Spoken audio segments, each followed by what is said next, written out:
un livre anglais, donc Anna Hope, que je ne connaissais pas, et qui apparemment est populaire en Angleterre.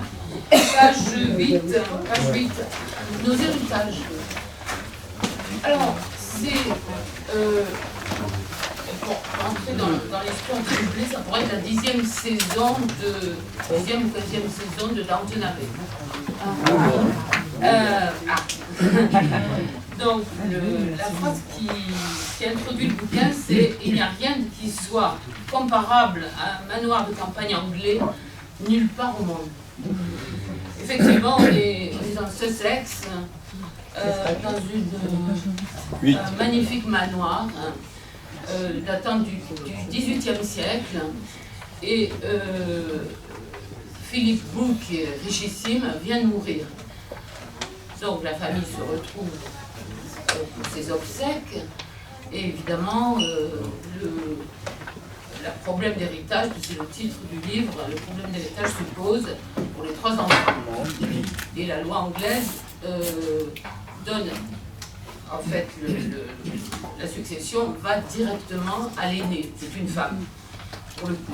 Alors, on se retrouve, vous avez le plan du domaine, bon, ça fait rêver évidemment, alors c'est un domaine de 700 hectares, c'est immense, on a le cerf des oliviers, la forêt de conifères, etc. Donc chacun des 3 enfants a une très bonne idée de ce qu'il veut en faire. Une veut en faire un projet écologique, donc il y a un côté écologique dans l'affaire qui est... on est vraiment... mais il y a quand même un lien avec, avec l'histoire de Downton Abbey. On voit tout à fait l'évolution à travers les siècles. Et c'est vraiment... moi, j'ai beaucoup aimé. Hein. Et on est pris par l'histoire. Donc les 3 enfants se déchirent, l'une veut poursuivre le projet de son père écologique, l'autre veut construire une résidence de luxe pour personnes âgées, la 3e est un peu paumée, etc.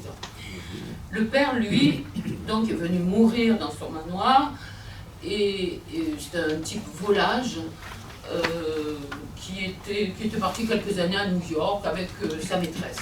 Bon, donc il avait vécu, il revient mourir dans son manoir. Et bizarrement, juste pour les obsèques, ça se passe sur 5 jours. Arrive une jeune femme, la fille de cette fameuse maîtresse qui était à New York. Donc est-ce qu'elle est la fille, enfin bon, etc., des secrets, etc. Tout le monde est un petit peu inquiet. Et cette fille arrive, et c'est là, il y a un coup de théâtre, il y a un coup de théâtre qui est vraiment inattendu et tout à fait passionnant, et qui fait entrer, et qui nous fait entrer effectivement dans l'histoire et dans le futur. Voilà, donc un gros conseil pour ce bouquin-là, j'en dis pas plus. Voilà.